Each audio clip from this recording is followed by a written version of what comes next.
Welcome to episode 2 of Behind the Membership. On today's episode, I am talking with Colin Gray from The Podcast Host. And one of the things that Colin shares in this podcast is how his first version of his membership site didn't actually work. And Colin's really upfront and open about what he actually did to pivot from his initial membership to his new successful membership that he's currently running. Your membership not going as well as you expected is probably a lot of people's fear, and it's great to see how Colin actually dealt with this and how he turned it around to his benefit. Without further ado, here's Colin. Welcome to Behind the Membership with Callie Willows. Real people, real stories, real memberships. Today, I'm joined by Colin Gray, podcast host extraordinaire from thepodcasthost.com. Thanks so much for joining me today, Colin. And I'm not going to lie, I'm feeling the pressure a little bit about having a podcast expert on the show. But I'm looking forward to hearing more about your membership site. Not at all. Thanks for having me. It's a pleasure to be on. It's great to talk with you. So I actually want to dive straight in. Can you tell us a little bit about your membership, what it offers, who it's for? Yeah, no worries. I mean, I suppose it goes back to what we did originally, really, which was thepodcasthost.com, so the website that I run, which goes back 5 or 6 years now. We've been writing about how to podcast, everything from, well, it started out as a really geeky kind of equipment review blog, really, writing about all the shiny things that I was discovering in my podcasting journey, from mics to mixers to digital recorders. And the site grew up around that kind of techie side of things and expanded into really how the wider world of podcasting. So how you launch a show, how you build a website around it, how you monetize it, how you grow an audience, all that kind of stuff, all the skills you need as a podcast.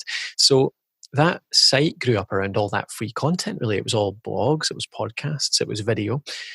And we got quite a big audience around that, and we were monetizing it only through affiliate and sponsorship income, really, up until the start of this year. And it was around that point I kind of it's always a bit dodgy relying on things like sponsorship and affiliate income. It relies pretty heavily on your Google rankings, that type of stuff, and it jitters up and down, and you get months where it's like down by 20%. You're like, oh, is this the start of a big decline or something? So that was really what got me into thinking about the more long-term income strategies, and memberships obviously came up as a big part of this. I met Mike last year I can't remember. No, it was 2 years ago, wasn't it? And he was telling me a little bit about what you guys are working on, and there was a few other people I knew at the time starting up memberships too. And I was initially really reluctant to get into the whole membership game, because I have to admit I quite like the whole affiliate type approach, because it's so little work. To be honest, I'm lazy. I don't like any work. Whereas a membership, really, there's a lot of work has to go into it. It's not half as passive, but I do love helping people. I'm a teacher by background, so I enjoy the teaching side of things. We created a lot of online courses, and it just became natural, actually, that we did it. So we started the Podcast Host Academy, which is really I see it as almost a premium upgrade to our free content. We've got lots of courses in there which lead on from the free content. It's kind of gone in much more deep, lots more context, specific setups, videos, how-tos, and really a lot of tasks as well, actually, a lot of activity and tasks and questions that get people doing stuff. And we also do live support in there as well. So people that have, like we get with podcasting particularly, we get a lot of, so this is exactly where I sit, and I have 3 people sitting around here, and we have this recorder and those microphones. How does this all go together? And it's like, it's no use to anyone apart from this one person. So really it's been able to help people like that as well, because they can come into our live support now and ask those questions. So yeah, that's the approach. It's really the courses, the live support, and it's that upgrade approach to our main free content. That sounds great. And how are you? I love the idea of that live support, because as you said, it's something where questions are very specific to the person a lot of the time. Yeah. How are you actually running that? Is that through like a community, or is that done separately? It is. It's through, it's through Zoom, actually. Same way we're Okay. recording this, isn't it? I have a live events page on the membership site. It lists the upcoming 4 sessions. We do them every fortnight. So every 2 weeks, we do a live session. I alternate with Matthew. So Matthew's my sort of second in command at the podcast host. So he does a daily one around 4 o'clock every month, and I do an evening one at about 9 o'clock every month, and we alternate that. So we have them listed in there, and it's always the same Zoom link. So people just click on the Zoom link when the time comes along, they can join in, and we just have a conversation that way. Awesome. Yeah. And do you have a community as well alongside of that, or is it mainly content focused and the live support? Yeah, so this is something I've debated over a lot in the last 6 months since I first tried to launch it back in December. I didn't launch it initially thinking it would be a full-on community type approach whereby we'd have forums, and I put forums in there under Mike's recommendation, and yours, Mike's recommendation to put in, you talk about IP board is a really good source for that. So I put IP board into the system, started working with that, and really, I think the first iteration of the membership, there were a few problems with it. One of which was the fact that there's a good bit of competition out there for this type of thing. There's a lot of memberships coming out now at the sort of $40, $50 mark. And I thought one way we could differentiate actually was treating it, like I said, as a premium upgrade to our free content. And a way to do that would be so have it as a lower cost, higher volume membership approach. So I started thinking about ways to try and actually cut down the time that it would take for us to maintain it to allow us to go in at that lower price point. And the forum was actually the first thing that occurred to me, really. So that was when I went to the live sessions approach. I thought we'll do the live session every 2 weeks. So there's an hour there where Matthew and I are allocating an hour of our time to go in and help people build a bit of camaraderie, a bit of community around that, and actually we'll cut out the forum entirely, and that'll cut down a lot of the support time because, as you know, Callie, forums take a long time to maintain, and especially in the early days, they're actually quite often a bit of a liability anyway because they're so quiet and they can look a bit bad. But we put it in there, and I left it there, and even when I relaunched it, I kept debating over whether to remove it. And actually, in the last few weeks, even the last 4 weeks, actually, it's totally kicked off in terms of the conversations, the communities that are going on in there. People actually talking to each other now, as opposed to just to us. And so I'm going back and forth right now. I haven't made a decision really on what we're going to do. But yeah, to answer your question, really, the live support is the main thing that I concentrate on in terms of the community right now. But there is a forum there within the membership, which may or may not be around forever, but actually right now it looks like I'm veering towards keeping it actually and starting to build that out again because it's doing really well. It's almost maintaining itself right now. Yeah, I think when your community is kind of maintaining itself, your members are talking with each other and your time can be spent on that live support and things as opposed to in the community every day, then it's definitely more of a bonus than if you're having to post a lot yourself to get that engagement going and things. Yeah. I put it in there basically because every other membership has it. In the early days, I was being very unimaginative and just basically copying everyone else's membership sites. Courses, resources, community, and live events, and that's basically what everyone does. But it was when I started working on it, and that kind of first iteration of it didn't do very well. It didn't sell very well. Like I said, about competition, all sorts of different reasons. It's a couple of mistakes from us as well in terms of the branding. But when I relaunched it, I really thought, do you know what do I actually want to do? What do I want this membership to be? Not just to help our audience. Obviously, that's the biggest part of it, is to help them. But also, it needs to be fun and interesting for me and Matthew to run as well. So that's when I thought maybe actually we can cut down the time we spend on this, actually concentrate more on the evergreen resources as opposed to the forum and stuff like that. So yeah, rethinking it just now. But yeah, certainly haven't got the final shape of it yet. But it's definitely getting there. Cool. And so, how long's the Academy been going for now? So that first launch was start of December. So that's 8 months ago now. But it was called at the time, I don't know whether it was worth delving into or not, but it was called at the time Fan Fishing. So I tried to do a little bit of a rebrand for various reasons. That was the one that didn't work very well. And then we relaunched really into the Podcast Host Academy at the start of March. this year. Okay, so still really early days for you in terms of the membership. Yeah, definitely. I mean, that the Podcast Host Academy is only, so that's what, 4 or 5 months now. And even before that, so the fan fishing one, we got in about 25 members initially. So small, not that much work going on. Well, yeah, not not much support going on in there at the time because it was so few people. But yeah, definitely early days for us. Yeah. So you mentioned you had the fan fiction that didn't necessarily do as well, and then you kind of you rebranded, reopened. Mm-hmm. What did you actually do what did you change when you decided to pivot from that fan fiction to the Podcast Host Academy? Yeah. How did that kind of process work, if that makes sense? Yeah, absolutely. I mean, the initial idea was that I was relaunching it, trying to basically widen our scope a little bit in that, and maybe not even widen it massively. So we do podcasting. Podcasters are our core audience, but learning how to podcast is it's a process. It's a techie thing. It's not a benefit. So, you're trying to get your messaging out there. And really what we do is help people grow a fan base for what you do. Podcasting is absolutely brilliant at growing fans because of the loyalty it creates, the personality you can get out there, the length of time people listen. It's a great medium for growing fans. But we do a lot of video as well.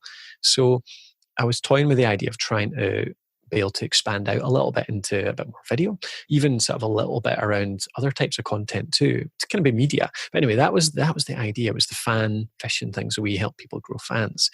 But it was a step too far. It was like the messaging just became really confused. The people that know us already didn't really know what it was about. It's like, oh, what do you mean fan? I don't know whether this is for me as a podcaster, whether it's for somebody else, whatever. It just didn't really make sense to people. So that's why we redid it, and it was quite nice in a way because, like I said, I had just created it as a generic membership site. What we changed, really, I mean, I brought the membership site into the Podcast Host, so it went from fanfiction.com to the podcasthost.com/academy. So it was inside our main domain then. So it benefits a bit now because of the sort of authority our site has in terms of search and all that kind of stuff. So that's good. It means that it's much more congruent for people that visit our site already. So people who are already fans of the Podcast Host, they can find the Academy and go, obviously this is for me because it's within this site that I already know. It's called Podcast something, which makes sense. So in terms of the branding, that's really what we did. We just changed the name, got new logos made up and put it inside our own stuff. And in terms of the structure, changed very little actually. I basically copied wholesale the entire site. It was a WordPress site, took that WordPress site, put it into a subdirectory on the Podcast Host, and that was then /academy. So that was just it was a new WordPress site in there. Probably not the cleanest, nicest way to do it, but it was the quickest and easiest at the time, and it's actually working quite well, keeping it separate. And like I say, I was going to take away the forum, so I was going to remove the forum, but I was too lazy to do it at the time. Too busy to do it at the time. And before I got around to doing it, it started picking up. So actually, that might not be something I change after all. Yeah, so it sounds like it was more of a brand and messaging pivot than the actual membership content and things like that. Yeah, I mean, it was the price as well, I suppose. So that was a big factor. I was cutting out the idea of the sort of the in-depth support and community in terms of the forum. That was the main thing that was going to drop, and that was going to take it down from what I saw as a sort of $40 to $50 membership down to $18 a month, basically. So I wanted it to be at a price point where it was worthwhile for us, and that's why I thought we had to take out the forum to make it less time intensive, but it was still worthwhile for us profit wise, which I think $18 a month is at volume.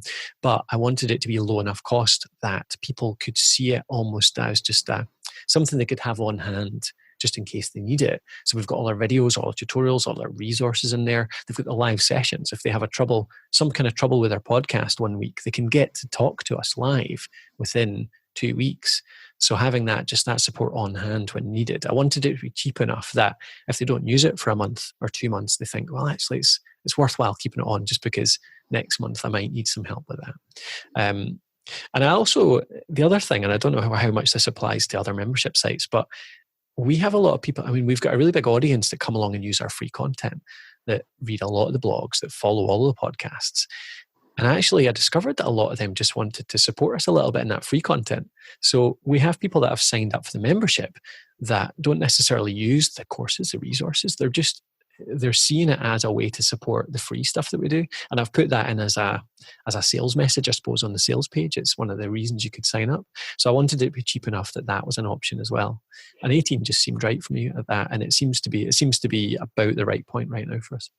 Yeah, I love that. I love the other, people wanting to support you, because I think that does happen a lot more than people expect, especially if you're starting the site after having been giving a lot of free content for a long time. Yeah. I think that's definitely something people don't think about. And I like that you've kind of thought a little bit outside of the box with the price point there as well, because as you said, a lot of people go straight in with the $40, $50. And actually, it doesn't need to be priced like that to make it a successful membership site. Yeah. I think as long as I'm thinking about the time that we're investing into it, so you can make it cheap. People automatically think cheaper, can't go cheap. And there's a big mentality around just now, isn't it? Like double your prices. Yeah.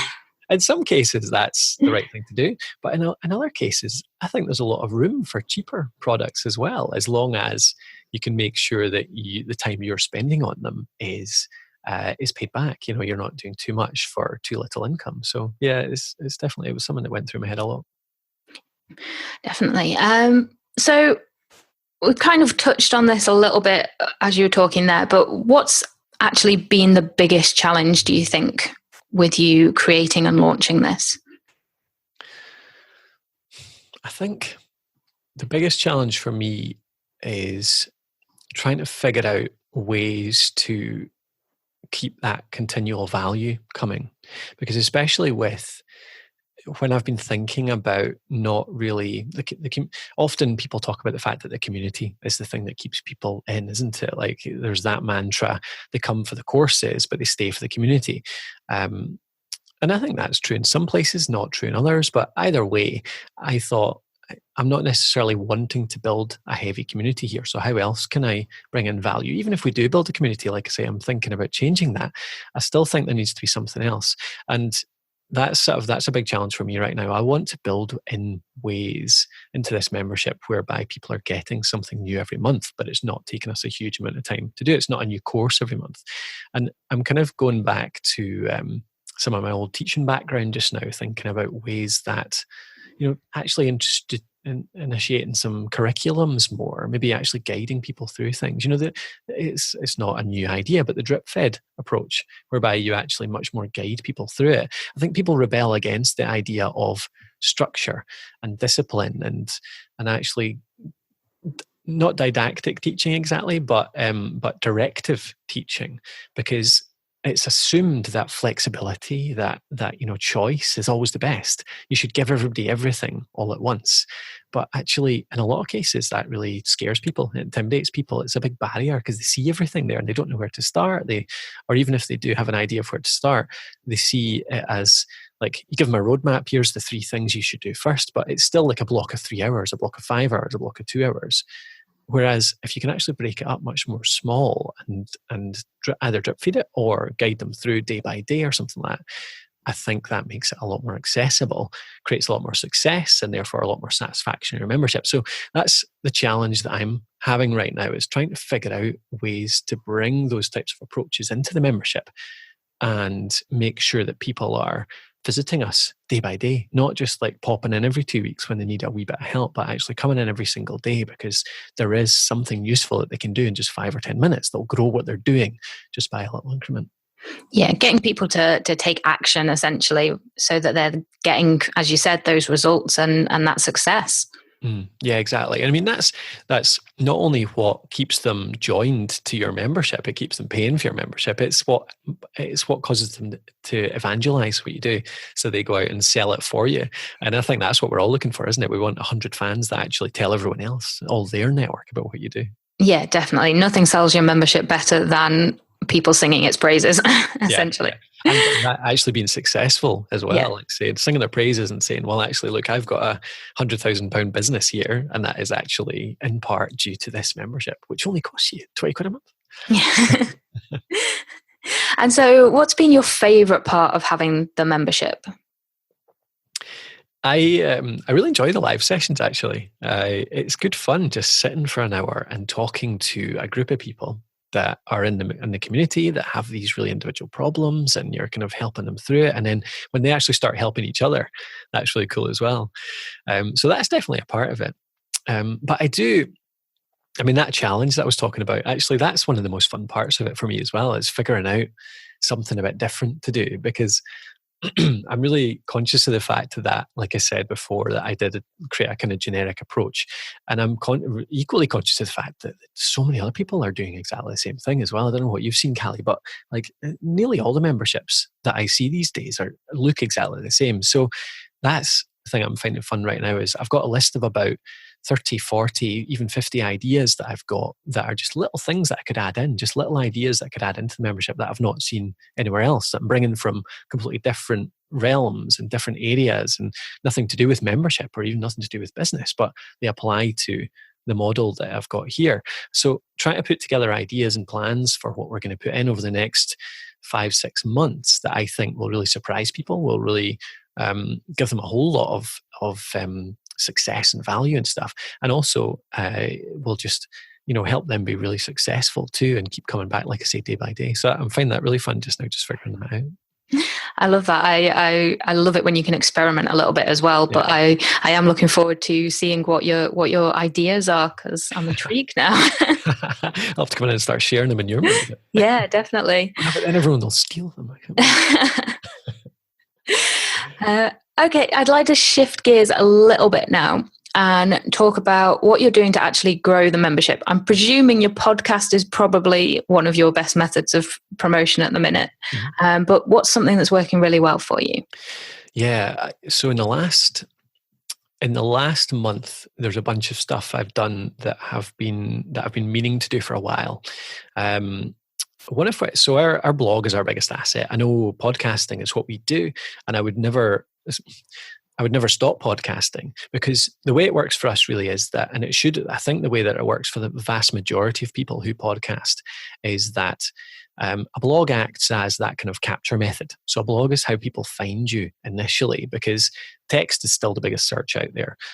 Voice is supposedly catching up thanks to smart speakers and the like, but still, the return on a search is still almost certainly going to be text for a long time. So even if you do a voice search, it's still going to read out a text result almost certainly, because until everyone in the world speaks out their blog posts. So text is that kind of net. That's the wide part of the funnel. That's how people find you.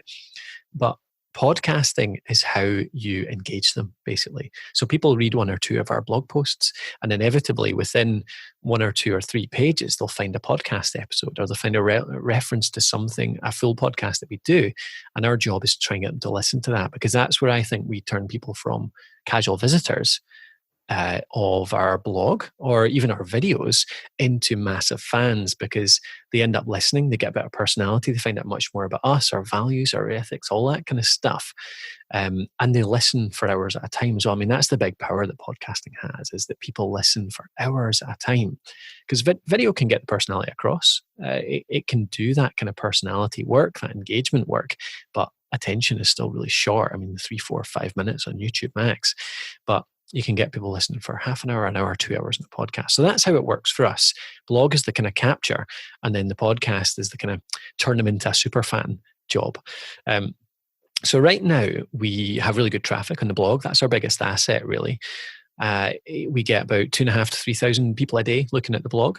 So that was my first job, really, was to try and funnel those people into the membership, or at least put the membership in front of them. So right now, actually, the things that are working well for us there are, and I know this is kind of old school thinking, but I thought I'd try it out. I put a few really simple banner ads in some of our most popular blog posts, and funnily enough, a few thousand people seeing it, every week, and quite a few of them are converting into members for us. So since I put them on, it's literally just a headline and a button on quite a lot of our blog posts. And that's just directing through to our academy sales page, and that's doing really well. And I'm putting on there mainly things about courses. So For example, the Audacity course, we've got an Audacity editing course, one of our most popular ones. So I say struggling with editing or want to become a pro producer, or, sort of the benefits-led headlines. And that takes them through to the landing page, which tells them about the courses we do. And that's working really well, actually. Just putting those in to our popular blog post and direct people through that way. Awesome. Yeah, that's one of my favorite approaches as well, and something we do a lot. And kind of that connection between your free and paid content, I think, is something a lot of people don't necessarily start doing. Yeah, and it's a shame, because so many people actually just need to be told about your membership. Yes. Yeah, to actually kind of be interested in joining. The other thing that we've done related, maybe slightly less old school and more kind of context based, is that I took our top. Now, what was that again? So the banner ads, maybe I said the wrong thing a minute ago, actually. The banner ads are on everything. So that I'm using a tool called Ad Rotate. That's right, I think. But I can give you it for the show notes afterwards. Cool. I think it's called Ad Rotate, though. And I've got 5 or 6 banner ads in there, and they're basically injected into every single post on the site. So 400 to 500 posts we've got on there currently have those banner ads in them. But I took our top 20 posts. So just went into analytics, looked through top 20 posts, and I went into every single post a couple of weeks ago. I spent a whole week doing this. I just allocated a week to it because I knew how important it was, and just put in contextual mentions to every single one. So still, some of our most popular posts are equipment based. So for example, our best mics article, I went in there and I found 2 places within that article to mention in context. So this mic I think is really good for this, this and this. And by the way, if you want to know the setup, how you set this up with a mixer, with a Mix Minus so that you can record Skype, then we've got a course for that in our membership, which is the Podcast Host Academy. So I've got a couple of mentions like that. So a bit more subtle, a bit more, they are actually really interested in this type of thing, and mentioning how the Academy can help them with it. So that's our top 20 posts. Traffic-wise, I've had that added in. And it's probably not solely due to this, but our growth rate has jumped.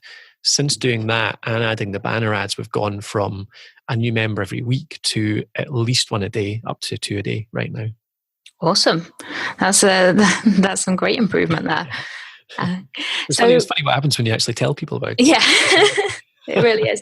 But I'd imagine as well that it's also easier for you to make that connection now that you have made that branding change as well. And that's that little bit more cohesion between the two. Yeah, absolutely. I mean, it's like I said, that whole kind of premium upgrade thing just makes a whole lot of sense now, because people are reading through it, and if they enjoy it, it's just so much more of an easy link. Yeah, saying if you enjoyed this, by the way, we've got a bit more detail in our premium upgrade or our membership if you want to join in. Yeah.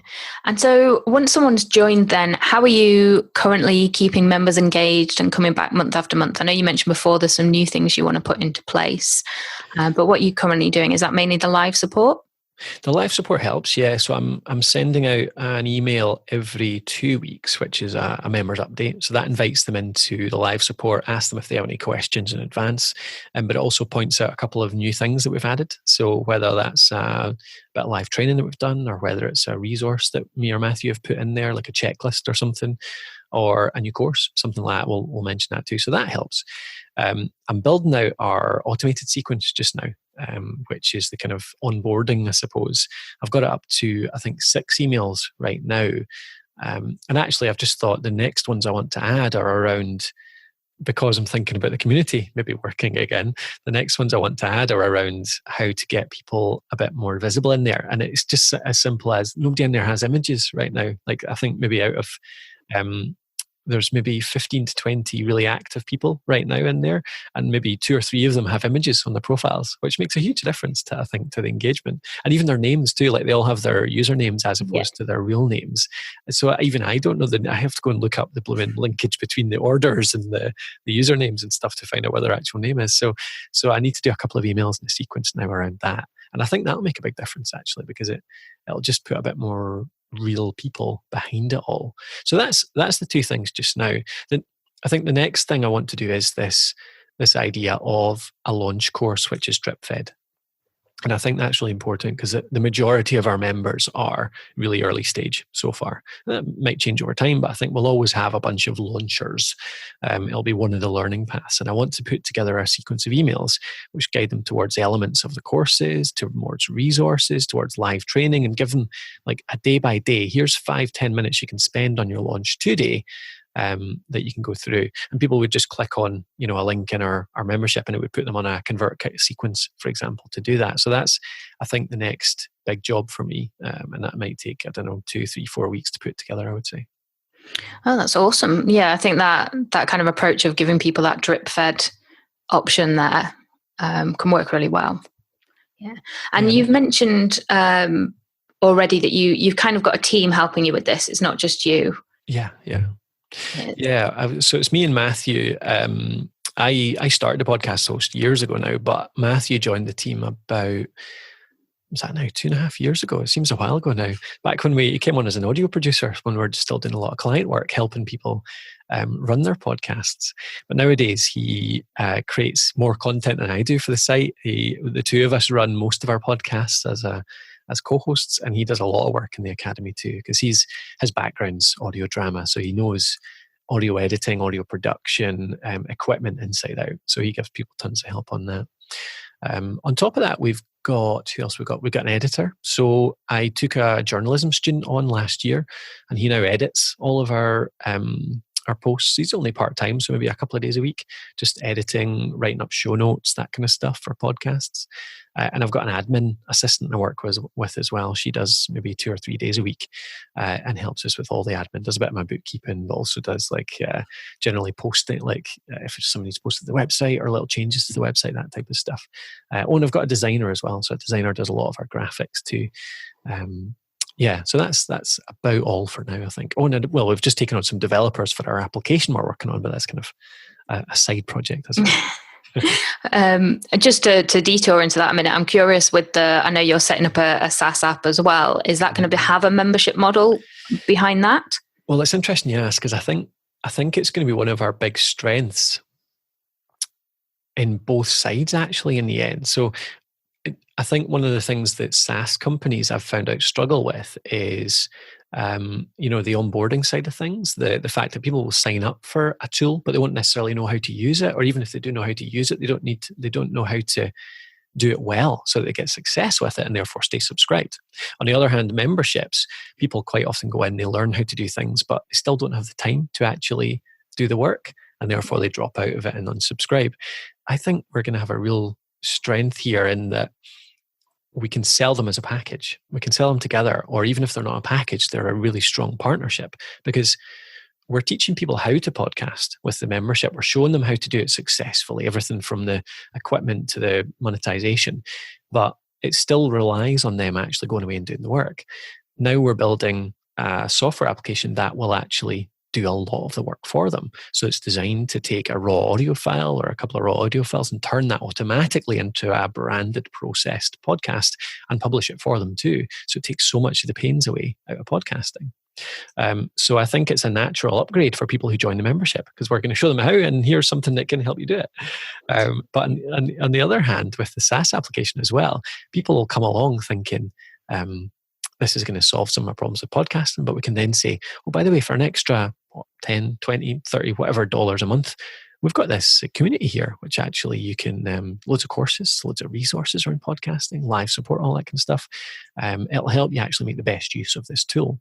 So I feel like the two of them are going to be a really strong partnership together. I suspect we'll get people joining either separately, but I have a gut feeling a long way down the line that actually they'll just be one and the same. Actually, the application will be a tool as part of the membership, and it'll all tie together. Yeah, it sounds like it's quite a powerful, or can be quite a powerful combination there. So, yeah, natural fit. Yeah, hopefully. So overall, what kind of impact would you say having the membership, I know it's still early days, has had on your life and business at the minute? I mean, this last month has been a big change in it. I think the impact that it had over the 6 months prior from launching in December, it made me think about a bunch of stuff around the business. You know, it made me it made me do a lot more planning because I was thinking more long term. I was thinking about diversifying our income. And the membership was a big part of that. And especially when it didn't do so well in the early days, it kind of made me reevaluate a lot of things around the business, what we were aiming for, what kind of business we want to run, what I want my day to look like, basically, like what I want to spend the majority of my hours doing.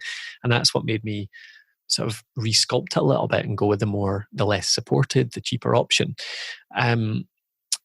But now in the last month, seeing the engagement start in there, seeing like 1 or 2 people joining every single day, seeing that it could become, or having it confirmed that it could become a big popular thing has made a big difference to me. It's helped me look more long-term in the business in terms of that diversified income. It's helped me sort of see that my projections I put together last year, that they could actually come true. And therefore I can take a bit more of a risk on the software, for example, because that's costing us a lot of money to develop. And it was relying on the fact that the membership was going to succeed. So now that it's starting to make a difference, it's giving me a bit more room, a bit more breathing space to do more with that software, do more with the rest of the business that I wouldn't have been able to otherwise. I think it's the recurring income, isn't it? As soon as you start to see people coming in and staying for more than just a few months, you start to be able to rely on that, and it lets you take more risks, I think, because you've got that as the backup. Yeah, it's amazing how much difference that can make just to your mindset if you've been working with, I think you mentioned before, kind of affiliate income sponsorships where it can change each month, or with client work where it changes each month. So actually once you realize you've got that stability each month, and that actually it's just going up if nothing else, then I think that makes a big difference. Absolutely. It's something I need to do a lot more work on, actually, is the stats side of things. I mean, I'm a bit geeky anyway, so I quite enjoy doing my KPIs and my stats every month, but I need to look more into the projecting income type of thing, like working out my cost of acquisition and lifetime value and all that kind of stuff, my sort of true churn rates over 6 months, 12 months. And I can't do that yet because we're not old enough, but 3, 4, 5 months down the line, I can start to look at those numbers and really figure it out. And that'll give me a real picture of, what can I realistically expect to be earning in 6 months, in a year's time? And that'll let me much more easily grow the other sides of the business and invest in areas that'll help us do a lot more for our audience long term. Awesome. And so if somebody's sat at home listening to this and they're thinking about starting a membership, or they've recently started one, what's one piece of advice or recommendation you would give them? I would say, and I don't know if this is maybe obvious to everyone else apart from me, but make sure it's very closely linked to what you do right now. I mean, that's the mistake I made. I tried to branch out too much in the early days, or I tried to make it was a bit too abstract. The more obvious, the better. I think the more close a link it has to whatever your audience currently expect to you, the better. And again, that could be obvious to everyone apart from myself, but certainly I missed it. So hopefully that helps somebody. The other one is maybe really don't just follow the crowd. Do as much research as you can. Like a lot of the ideas that I've found have been from, in terms of thinking about different ways to run a membership, different approaches, is from looking around. I spent a whole day, one day, actually just searching membership organization, subscriptions, all sorts of things. And I found not just online memberships, but membership organizations that are all in person, live type things that have great ideas around how they retain, because they've been around for 100 years. So they've been working on this don't think that online memberships are new. Don't think that memberships and subscription services are new. They've been around for centuries. So look back at the sort of the older versions of them and see if there's anything we can bring forward from there. Because I got a lot of ideas from those types of organizations, even the kind of old cheesy ones that you probably love to hate, like the BNI and stuff like that. They do have some good ideas though. And obviously you need to adapt them to what you do. But certainly don't just do the same old thing. Spend a good day looking around and try and come up with some unique aspects to your membership to make it stand out. Yeah, I think those are great tips. And I love that idea of, looking outside of kind of what might be common in your niche or in memberships in general, and bringing in aspects from there. I think that's a really great recommendation. Cool. So what does the future hold for the Podcast Host Academy? Where would you like to be in 12 months' time? would like in 12 months' time to. I have an aim for the end of this year. So 6 months' time, I wanted to hit 100 members. And I know that's not massive by any means, but I thought if we hit that, I'll consider this year a success. I think in 12 months, so through next year, I'll be hoping to get up to a few hundred at least, maybe 400 or 500 by middle of next year. Going in current growth, I think it's realistic as well. So I want to have a really active group of people, a few hundred folk in there who are all helping each other out. And I want to have built in a range of tools as well. I want to, and I know you and Mike have been working on this, haven't you, with your re-release, like trying to building in custom stuff. It's not just off the shelf membership tools. I want to build in things like, I want to be able to help people organize their interviews, for example. One of the biggest problems that people have podcasting is organizing logistics around interviews and things like that. If I can build little tools for them to do things like that, I think that could be a really big value add as well that keeps people engaged. So starting to think about much more custom stuff. And the advantage I have in that, I suppose, is that I've taken on a couple of developers to build our software, our SaaS application, so they can actually start to build little tools for the community as well. So I think, 12 months' time, I want to have done a lot more speaking to my members to figure out the real little problems that they have. And we've done a lot of that already, but do so much more and really try and create as many solutions as we can that just add these little incremental steps that makes it, worth way more than the $18 we're charging now. And that's probably another thing. We'll probably want to be charging a bit more by that point too. But offering enough value to justify it. Awesome. I'm excited to see what you create. Great, me too. I have no idea. And so if anyone wants to improve their podcast or just find out more about you and the membership, where can they find you? Yeah, you can find our website is thepodcasthost.com, and the academy, you can find it from just about anywhere on there. It's in the navigation part at the top under coaching or community, or just put in thepodcasthost.com/academy and you'll find it there. Awesome. I'll add that to the show notes as well. And I think you're speaking at Upreneur Summit in November as well for any of our listeners that are going to that, so they can get a chance to meet you there. Yeah, definitely can't wait for that. Actually, looking forward to it. I'm not talking about podcasting either, so a new subject entirely. Oh, what are you talking about? I'm talking about goal setting and achieving.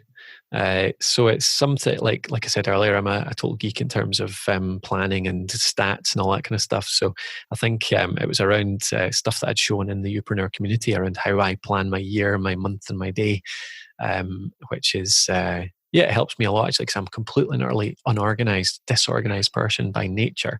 So I've had to put in so many systems and processes to force myself to actually take steps in the right direction. And with the team as well, like growing the team over the last year or so as well. So lots of stuff I want to share. Excited to hear you talk. I love that kind of thing. Thank you so much for joining me, Colin. It's been great talking with you, and I'm really looking forward to seeing how the site grows over the next year and all these different ideas that you're going to implement. We'll have to get you back on and see what you've been up to. Yeah, I'd be happy to. Thanks for having me. Big thanks to Colin Gray for sharing his journey with us in this episode.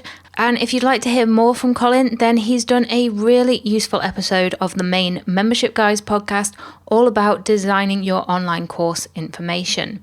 You can find that and other links mentioned in this podcast over in the show notes at themembershipguys.com/BTM2. And of course, you can also connect with Colin over at thepodcasthost.com. Thanks for listening, and if you'd like to share your thoughts on this episode, please do so over in our free Facebook group at talkmemberships.com. See you next time.